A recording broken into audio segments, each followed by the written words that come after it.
अध्यक्ष महोदय, हमारे विपक्ष के साथियों से करबद्ध प्रार्थना है, आग्रह है, निवेदन है कि बहस के दौरान नोकझोंक होती रहती है और सब एक दूसरे की बात सुनते भी हैं। जिनको जरूरत पड़ता है हेडफोन लगा करके सुन लेते हैं कि क्या कह रहे हैं, नहीं कह रहे हैं। मेरा आप लोगों से ये आग्रह होगा कि आज जो प्रस्ताव आया है, इस प्रस्ताव को आप लोग कृपया पूरा सुने और मैदान छोड़कर भागने का प्रयास न करें।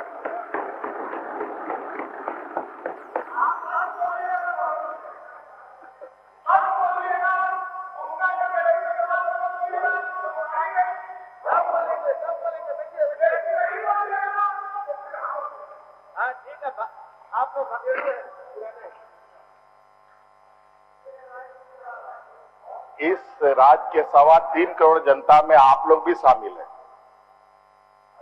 हम लोग भी शामिल हैं। और जब हम राज्य के 3.25 करोड़ लोगों की को संतुष्ट करने का प्रयास कर रहे हैं, तो स्वाभाविक रूप से आप लोग को भी संतुष्ट करने का हमारा प्रयास होगा। हालांकि आप लोगों की चाहत और आप लोगों की इच्छा इतनी है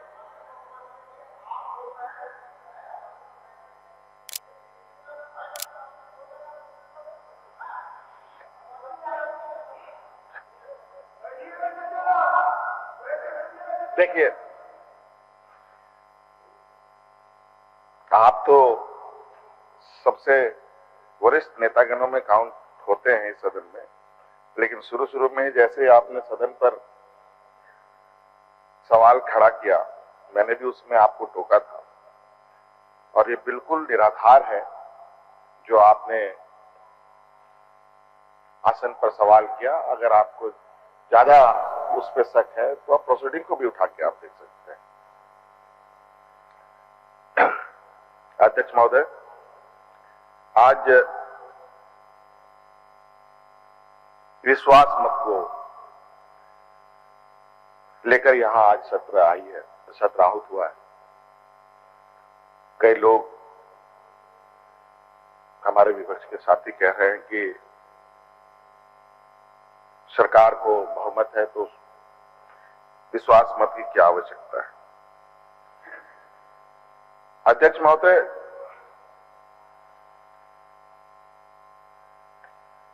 वो इसलिए है अध्यक्ष महोदय, और ये सत्र और ये सरकार ये साबित करना चाहती है और ये देश को, राज्य की जनता को ये बताना चाहती है कि वर्तमान हमारी यूपीए की सरकार 2019 के बाद से लेकर आज तक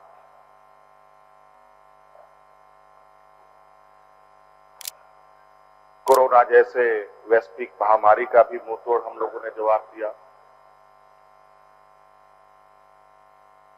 झारखंड जैसे पिछड़े राज्य को जिस तरीके से सरकार ने संभाला है और ये सौभाग्य हम सब लोगों को प्राप्त हुआ, यूपीए गठबंधन को यह प्राप्त हुआ कि ये महामारी हमारे सरकार के दौरान आई। अगर इनके दौरान आती तो पता नहीं यहाँ के गरीब, आदिवासी, दलित पिछड़ों का क्या होता, अध्यक्ष महोदय, यहाँ के मजदूरों का क्या होता, ये कहना बड़ा मुश्किल है।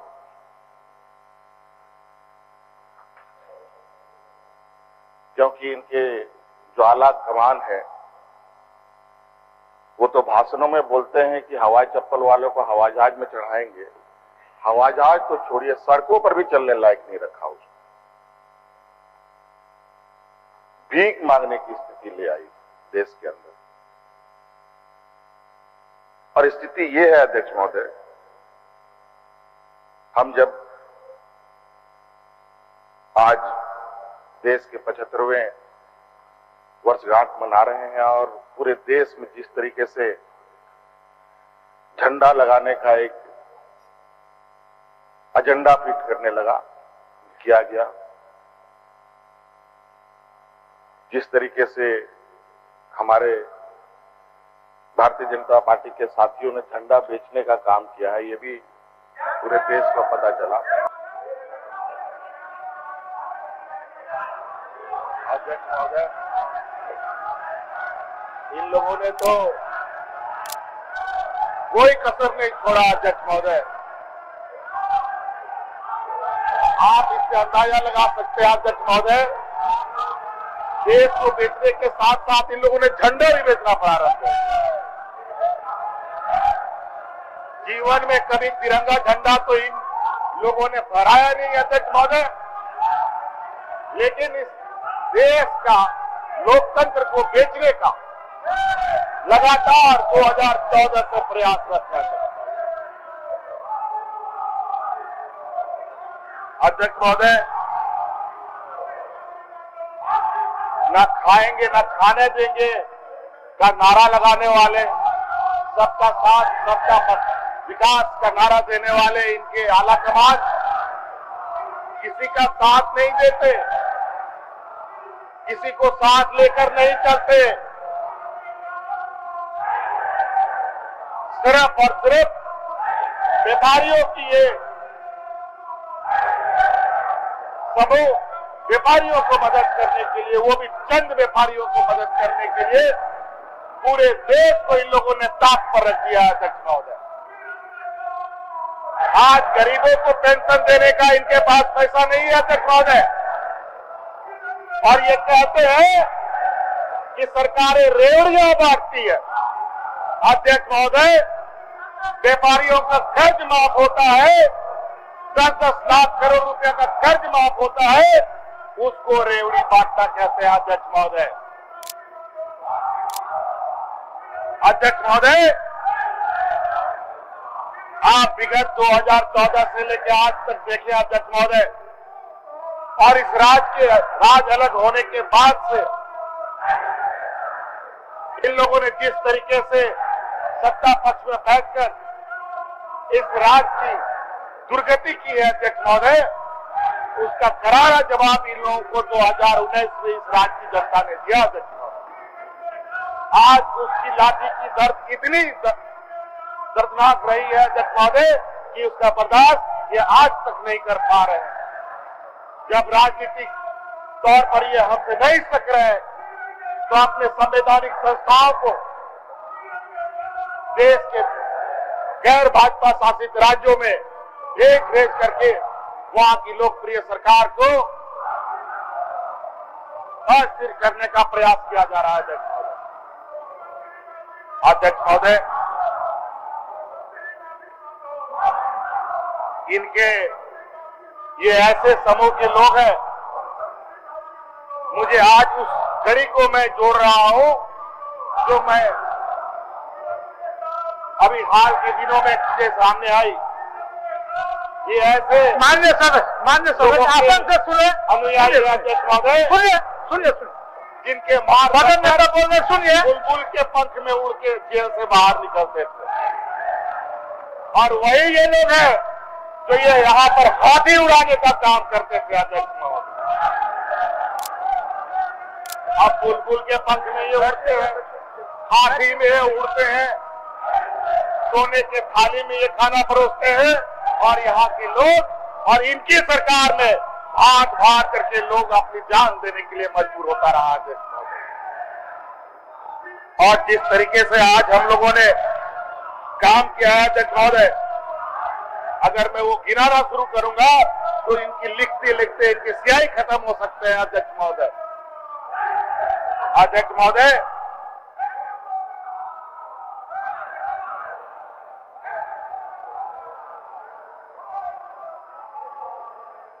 आज इस सरकार को पत्रकार, मीडिया चैनल, तरह तरह के सोशल मीडिया, चाहे क्षेत्रीय हो चाहे अंतर्राष्ट्रीय स्तर का हो, सब जगह इनको बदनाम करने का एक षड्यंत्र रचा जा रहा है। आज यहाँ के इस राज्य के भी बड़े बड़े पत्रकार, लेखक को मैं बहुत उनकी आज की उनके एडिटोरियल और उनके जो अखबारें छपते हैं उनको मैं बहुत गंभीरता से देखता हूं कि वो किस तरीके से राज्य की जनता और राज्य की राजनीतिक गतिविधियों पर नजर रखते हैं और उसको प्रकाशित करते हैं। अध्यक्ष महोदय, मुझे बहुत दुख होता है आज के दिन में भी जो आजादी से पहले जो यहाँ पर मनुवादी की सोच स्थापित रही है वो कहीं ना कहीं आज उसको एक बढ़ावा दिया जा रहा है। अध्यक्ष महोदय, जहां हम संविधान की कसम खाते हैं, जहां लोकतंत्र की कसम खाते हैं अध्यक्ष महोदय, जहां पर जाति धर्म नस्ल रंग भेद को छोड़कर ही देश का विकास हो सकता है, इसकी कसम खाते हैं अध्यक्ष महोदय, ये वहीं पर हिंदू मुस्लिम सिख ईसाई का नारा लगा करके देश को भाग भाग में बांटने का काम कर रहे हैं। आज देखिए हमारे यहाँ कई नेता बैठे हैं, जहां हिंदू मुस्लिम की लड़ाई होती है ये अचानक एक मैदान की तरह वहां हाजिर हो जाते हैं। आज इनके नेता जहां ये घटना होते हैं हवाई जहाज से जेट प्लेन से आते हैं और बोलते हैं कि हम इनको राहत दे रहे हैं अध्यक्ष महोदय, और बोलते हैं सरकार की जिम्मेवारी है, इनको क्यों नहीं आप लोगों ने हवाई जहाज से रेस्क्यू कराया। मैं ये जानना चाहता हूं अध्यक्ष महोदय, अगर इनके पास इतना पैसा है तो ये खुद क्यों नहीं उन हवाई जहाज से उनकी रेस्क्यू करते हैं अध्यक्ष महोदय। जहां लाखों करोड़ रुपए की बंदरबांट करते हैं अध्यक्ष महोदय, और आज देख लीजिए 30 सालों में कितने इन लोगों ने मरीजों को रेस्क्यू कराया इस देश इस राज्य से। आज बताना चाहिए अध्यक्ष महोदय, चाहे इस सरकार में अध्यक्ष महोदय, चाहे वो मुजरिम हो चाहे वो आम नागरिक हो, उसकी सुरक्षा हर संभव प्रयास करती है। अध्यक्ष महोदय, सरकार इस राज्य में किसी को मरने के लिए नहीं छोड़ सकती है अध्यक्ष महोदय। हमने एक बच्ची को भी रेस्क्यू करा करके दिल्ली भेजा अध्यक्ष महोदय इलाज कराने के लिए। वहीं पर सरकार की कस्टडी में एक बेचारा नौजवान जिंदगी और मौत से लड़ रहा था, उस लड़के को भी हमने हवाई जहाज से रेस्क्यू करके भेजा था अध्यक्ष महोदय। वो छोड़िए, इनके माननीय विधायकों को भी हम लोगों ने रेस्क्यू करके यहाँ से बाहर भेजने का काम किया। आज इनके विधायक जिंदगी और मौत से जूझ रहे हैं तो इस सरकार काफी गंभीरता और संवेदनशीलता से उन चीजों को देखता है। बड़ा ताज्जुब है अध्यक्ष महोदय। यहाँ पर अध्यक्ष महोदय, आज जिस तरीके से हम काम कर रहे हैं इनको पता चल चुका है और इन लोगों ने एक सर्वे भी करा लिया है अध्यक्ष महोदय। जो मुझे जानकारी है कि सर्वे में ये आने वाला 2024 में इनका सुपड़ा साफ होने जा रहा है अध्यक्ष महोदय। इसलिए इन प्रकार इस सरकार को अस्थिर करना चाहती है। अध्यक्ष महोदय, एक गंभीर बात कहना चाहता हूं, लेकिन आज ये चर्चा का जरूरत है अध्यक्ष महोदय, इसलिए माननीय सदस्यों को खड़े होकर ही इस विषय को सुनने की आवश्यकता है। अध्यक्ष महोदय, आज जिस तरीके से हमारे सरकार के ऊपर हस्तक्षेप लगाए जा रहे हैं, आज हमारे 3 विधायक बंगाल में है और उस बंगाल में खरीद फरोख्त का जिम्मेवार असम के मुख्यमंत्री हेमंत विश्व पर जाता है अध्यक्ष महोदय। आज अध्यक्ष महोदय, उसकी जांच करने के लिए उन राज्यों में जा रही पुलिस को ये मदद नहीं करते अध्यक्ष महोदय। अध्यक्ष महोदय, जिस तरीके से हमारा कौन सा 2 राज्य आपस में भिड़ गया पुलिस का, कौन राज्य लड़ गया था? नहीं, मेघालय नॉर्थ ईस्ट तरफ में कौन 2 राज्य लड़ गया था? अरे लड़ गया था अध्यक्ष महोदय। आपको याद होगा कि अरुणाचल या मेघालय के 2 राज्य के पुलिस आपस में लोगों ने खूनी संघर्ष कर दिया। आज ये ऐसी स्थिति पैदा करना चाहते हैं अध्यक्ष महोदय, ये देश दूसरे देश से क्या लड़ेगा, ये तो राज्य में ही राज्यों को लड़ाने में लगा हुआ है अध्यक्ष महोदय, और ये गृह युद्ध की स्थिति पैदा करना चाहते हैं और दंगा करके फिर से ये चुनाव जीतना चाहते हैं अध्यक्ष महोदय।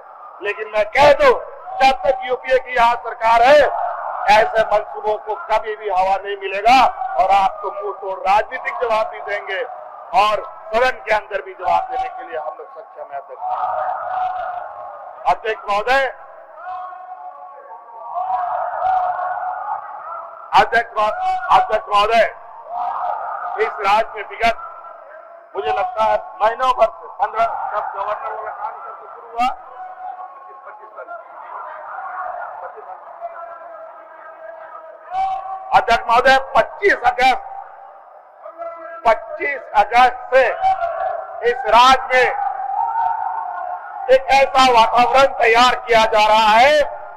इलेक्शन कमीशन और हमारे राज्य के महामहिम राज्यपाल के द्वारा इलेक्शन कमीशन कहता है हमने राज्यपाल को अपना मंतव्य दे दिया है। राज्यपाल कहते हैं और चुपचाप बैठ जाते हैं कि मुझे कुछ पता नहीं है। और अध्यक्ष महोदय, जहां यूपीए के प्रतिनिधि उनसे मिलने जाते हैं तो वो स्वीकार करते हैं कि हमें इलेक्शन कमीशन से जो विमर्श था वो हमें प्राप्त हुआ है, 2 से 3 दिन हम लगाएंगे और उसका पटाक्षेप करेंगे। अध्यक्ष महोदय, महामहिम के द्वारा ये पटाक्षेप न करते हुए वो राजभवन के पिछला दरवाजे से निकल करके दिल्ली में जाकर के बैठे हैं। अध्यक्ष महोदय, जबकि कानून का ये सलाह कहता है जो इलेक्शन कमीशन के द्वारा भेजा गया जो परामर्श है उसको आप सरकार को अवगत कराने की आवश्यकता है। लेकिन अध्यक्ष महोदय, ये ना करते हुए राज्य में एक अनिश्चित की स्थिति बनाई हुई है और ऐसे फैली सभाओं के द्वारा विधायकों को डरा कर धमका कर पैसे से खरीद कर राज्य को अस्थिर करने का प्रयास किया जा रहा है। तो आज सदन में अध्यक्ष महोदय इसी वजह से यह सत्र लाई गई है अध्यक्ष महोदय कि देख लो सदन के अंदर हम कितने मजबूत हैं और एहसास कर लो कि सदन के बाहर हम कितने मजबूत हैं। आज आपने कभी देखा है, आज जाकर देखो सरकारी कर्मचारियों के चेहरे पर मुस्कान देखो, पारा शिक्षकों के चेहरे पर मुस्कान देखो, पुलिस कर्मियों के चेहरे पर मुस्कान देखो। आज अध्यक्ष महोदय आंगनबाड़ी सहायिका के चेहरों पर मुस्कान देखो। अध्यक्ष महोदय, क्या करेंगे अध्यक्ष महोदय? चलिए, आज एक अकेला हेमंत सोरेन के लिए लोगों का सपोर्ट नहीं है लगा हुआ और यहाँ पर ऊपर का डायरेक्शन है। लेकिन चिंता न करो, ये शिबू सोरेन का बेटा है, आंदोलनकारी का बेटा है, ना कभी आपसे डरा है ना कभी आपसे घबराने का काम करेगा। अध्यक्ष महोदय, आप लोगों अध्यक्ष महोदय इनको बताना चाहिए भारत सरकार को हम लोगों ने सरना कोड भेजा है, उसका क्या हुआ वो बताओ। सरना कोड क्यों नहीं लागू हो रहा है?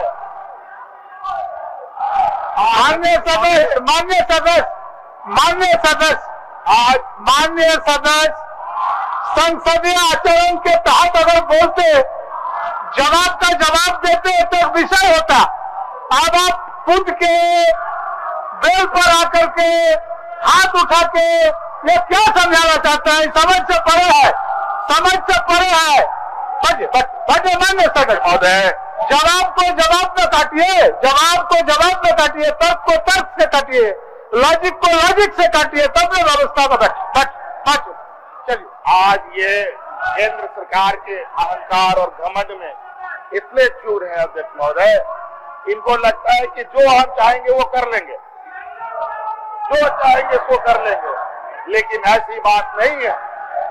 आज इस राज्य में ऐसी सरकार है जो गलत काम करेगा उसको बुरी से कठिन सजा देने के लिए हम लोग हर संभव प्रयास करेंगे। आज अध्यक्ष महोदय हमारी सदस्यता को लेकर के ये हाईतबा मचाए हुए इनका समरी लाल जी का क्या हाल है? देखिए, एक विधायक वहां बैठा हुआ है, फर्जी विधायक यहाँ बैठा हुआ है अध्यक्ष महोदय, दूसरे राज्य से आके के फर्जी सर्टिफिकेट लेकर के विधायक बना हुआ है अध्यक्ष महोदय। कहा के विधायक की अनुशंसा राज्यपाल ने इलेक्शन कमीशन को भेजा हुआ है। बाबू का उमंग देखने को बनता है माननीय सदस्य महोदय, उस सवाल पर चुप्पी साधे हुए और 2-3 विधायक को यहाँ बिकाऊ विधायक लोग बैठा हुआ, जो हमारे आदरणीय बाबूलाल मरांडी जी ना जाने इतने विद्वान होकर के कैसे कैसे आचरण करते हैं, मेरे समझ से परे आता है। देखो कैसे रंग बदलते हैं, गिरगिट भी शायद इतना जल्दी रंग नहीं बदलता है जितना हमारे आदरणीय बाबूलाल मरांडी जी और हमारे आदरणीय सुदेश साहब, आदिवासी मूलवासी के सबसे बड़ा नेता। सम्मानित हो आपको अध्यक्ष महोदय। 20 साल में ये हमेशा इनका प्रयास रहा है कि हमारे दोनों हाथों में लड्डू बना रहे।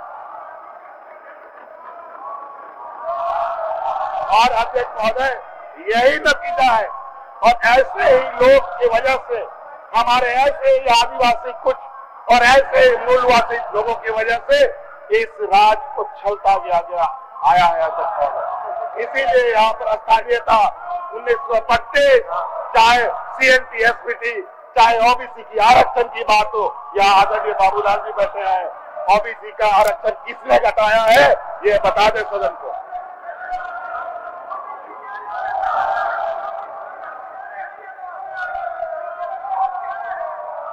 अध्यक्ष महोदय,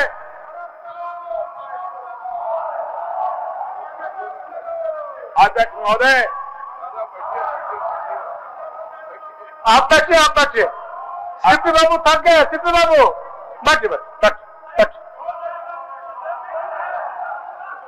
अध्यक्ष महोदय, इनके विपक्ष में भी इतने नौटंकीबाज और नए चेहरे वाले लोग हैं, इनको पहचान पाना बड़ा मुश्किल है। इनकी जो शाखाएं चलती है, उन शाखाओं में आदिवासी, दलित, पिछड़े, अल्पसंख्यकों को कैसे बेवकूफ बनाया जाए, इसकी एक ट्रेनिंग लेते हैं अध्यक्ष महोदय। अध्यक्ष महोदय, अभी इनका कुछ दिन पहले या फील्ड में इनको प्रशिक्षण दिया गया था। हमने उसमें देखा, मुझे जो खबर आई, इन्होंने अपना बैकड्रॉप बनाया 32 का खतियान, झारखंडी पहचान। मैं सदन से आश्वस्त करना चाहता हूं सदन को, और मैं विपक्ष के साथियों से कहना चाहूंगा, 1932 और ओबीसी के मामले में बहुत जल्द सरकार आगे बढ़ने जा रही है। इसको आप भारत सरकार से करा के लेके आना। आप भारत सरकार से करा के ले आना, सरना कोड लागू करवा के ले आना, हमारा 32 के खतियान के आधार पर निर्णय करवा के आना, और ओबीसी के आरक्षण के संदर्भ में निर्णय करा करके आना। अध्यक्ष महोदय, हमारे यहाँ के लोग कुछ क्या बोले, कभी कभी हमारे आदिवासी भाई, मूलवासी भाई के बारे में मैं कुछ बोलता हूँ तो मुझे ना जाने क्यों लगता है अध्यक्ष महोदय, मैं अपने हाथ को काट रहा हूँ अध्यक्ष महोदय।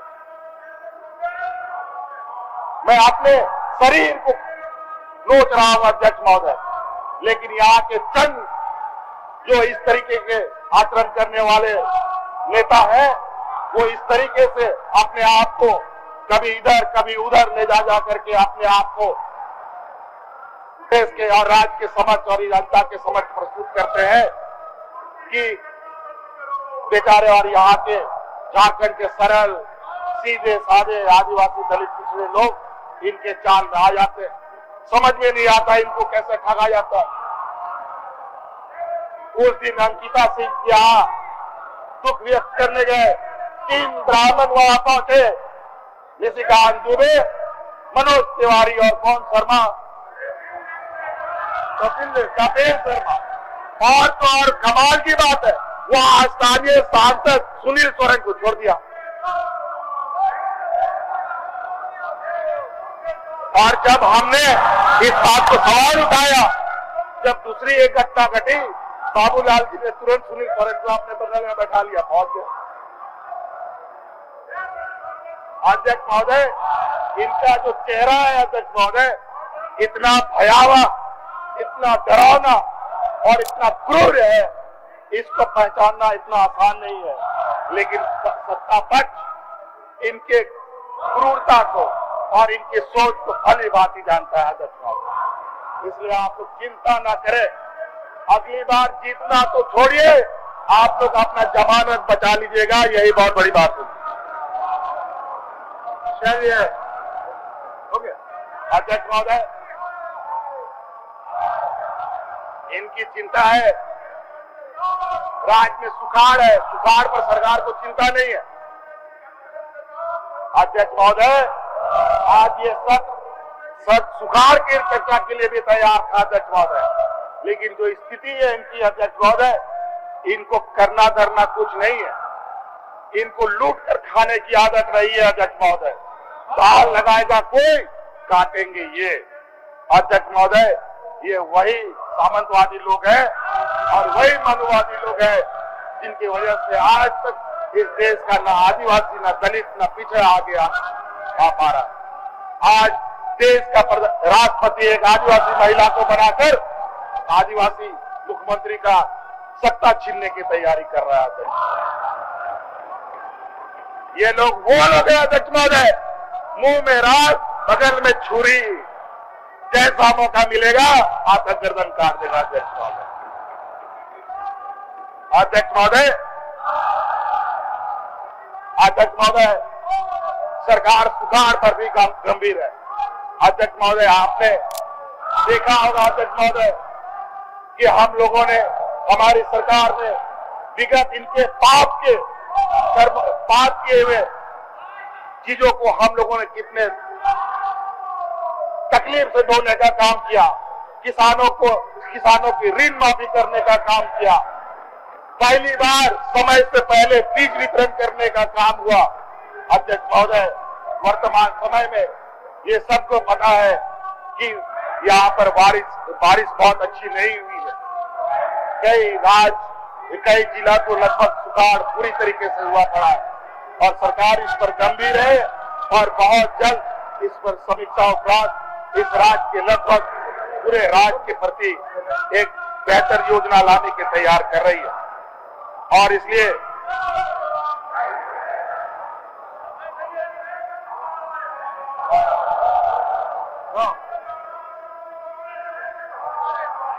अध्यक्ष महोदय और भी सुनेंगे और अध्यक्ष महोदय, इस राज्य में एक ही आदमी, माननीय सदस्य, एक ही आदमी सुन रहा है, खाली सीपी बाबू, बाकी कोई लोग नहीं सुन रहा है। सीपी बाबू ही सिर्फ सुन रहा है। अध्यक्ष महोदय, जैसे भी हो सुन तो रहा है। ये खड़े हुए जमात 1985 का इन लोगों ने स्थानीयता परिभाषित किया। अध्यक्ष महोदय, हमारे आदरणीय बड़े भाई सुदेश जी यहाँ बैठे हुए और मौका जी मांग लो सदस्य हुआ करते थे। जब 85 का स्थानीयता घोषित हुई तो ताली बजा बजा करके प्रेस कॉन्फ्रेंस करके कह रहे थे कि 85 का एक हथियार लागू सबसे बेहतर है। अध्यक्ष महोदय, क्या मतलब अगर एक एक व्यक्ति की अगर हम इनकी पर्चियां खोलने लगे अध्यक्ष महोदय, तो ये सत्र एक दिन का नहीं 1 साल का भी करना पड़ेगा आपको। लेकिन आप लोग चिंता ना करें, आपको इस सत्र के माध्यम से ये दिखाना चाहते हैं, ये एहसास कराना चाहते हैं कि आप चोरी डकैती करने से कोई काम नहीं चलेगा, डराने धमकाने से काम नहीं चलेगा, खरीद बिक्री आप पैसे का ताकत ना दिखाए।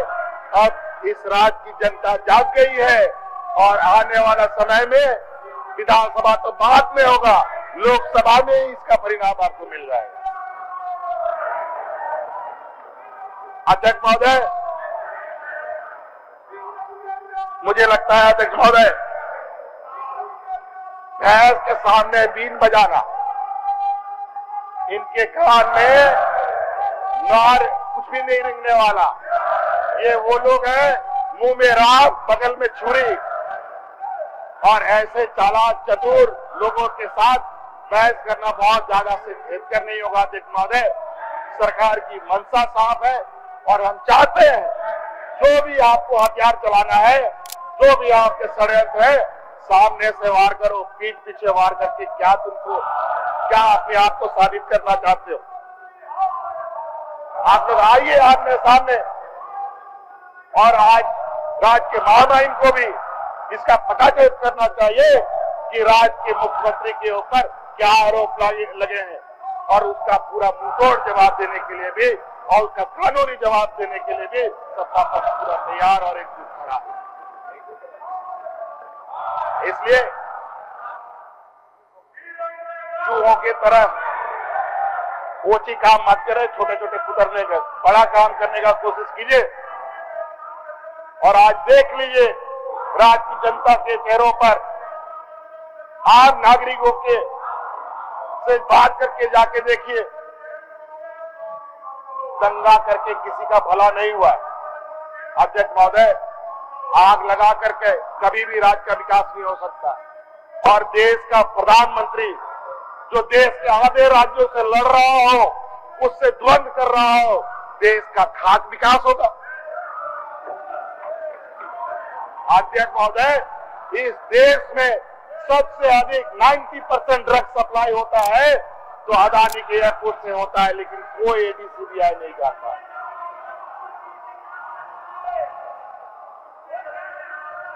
अध्यक्ष महोदय, लेकिन यहाँ आदमी कपड़ा हटा करके एस्बेस्टस लगा ले तो ईडी हाजिर हो जाता है, सीबीआई हाजिर हो जाता है। ये आ जाता है अध्यक्ष महोदय। इसलिए अध्यक्ष महोदय, मैं अपना और गला बेवजह इनके सामने अपना खराब नहीं करना चाहता। इनको हम अपने काम और अपने उपलब्धियों के बदौलत इनको कुचलेंगे, इनके मंसूबे का कुचलेंगे और भारतीय जनता पार्टियों के विचारों को भी कुचलेंगे। इन्हीं बातों के साथ मैं अपनी बातों को विराम देता हूँ। बहुत बहुत धन्यवाद। सबको जोहार। जय हिंद, जय झारखंड। प्रश्न यह है